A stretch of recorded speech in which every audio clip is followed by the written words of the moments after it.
Pas zbatimit të plot në Shëngjin dhe rezultateve pozitive gjatë sezonit veror, ku sasija mbetjeve rritet ndjeshëm, modeli i menaxhimit të pastrimit po zhvillohet edhe në zonën e Ishull Lezhës. Bëhet fjalë për mbledhjen e mbeturinave përmes qeseve të vendosura në pika të caktuara para banesave dhe bizneseve, të cilat përmes orarit të përcaktuar merren nga mjetet e pastrimit. Drejtori i shërbimeve publike në Bashkinë e Lezhës, Jurgen Marku, thotë se banorët kanë reaguar pozitivisht ndaj kësaj mënyre, duke e konsideruar një hap të rëndësishëm drejt një mjedisi më të pastër.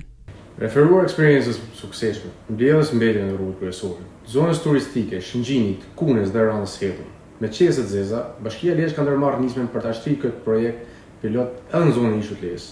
Qëllimi është që ky model efikas i menaxhimit të mbledhjeve të zhvillohet në të gjitha njësitë administrative të bashkisë. Procesi i mbledhjes realizohet sipas zonave, ditëve dhe orarëve të përcaktuara nga bashkia, ndërsa janë njoftuar gjithë banorët dhe subjektet për zbatimin e këtij projekti.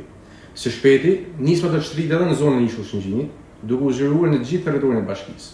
Në të njëjtën kohë, jemi në fazën përfundimtare të projektit me GIS për ndërtimin e një qendre multifunksionale të menaxhimit të mbledhjeve, që do të krijojë infrastrukturën e nevojshme për ndarjen në burim, sipas standardeve të Bashkimit Evropian. Ky projekt do të ulë ndjeshëm sasinë e mbledhjeve që do shkojnë në landfill. Do të reduktojë koston e trajtimit, si dhe do të kontribuojë në mbrojtjen e mjedisit, rritjen e ndërgjegjësimit dhe riciklimin, përmirësimin e cilësisë së jetesës dhe zhvillimin e qëndrueshëm të Bashkisë Lezhë. Bashkia e Lezhës mendon se procesi do të sjellë një pamje të përmirësuar të mjedisit, si dhe një menaxhim më efikas të mbetjeve.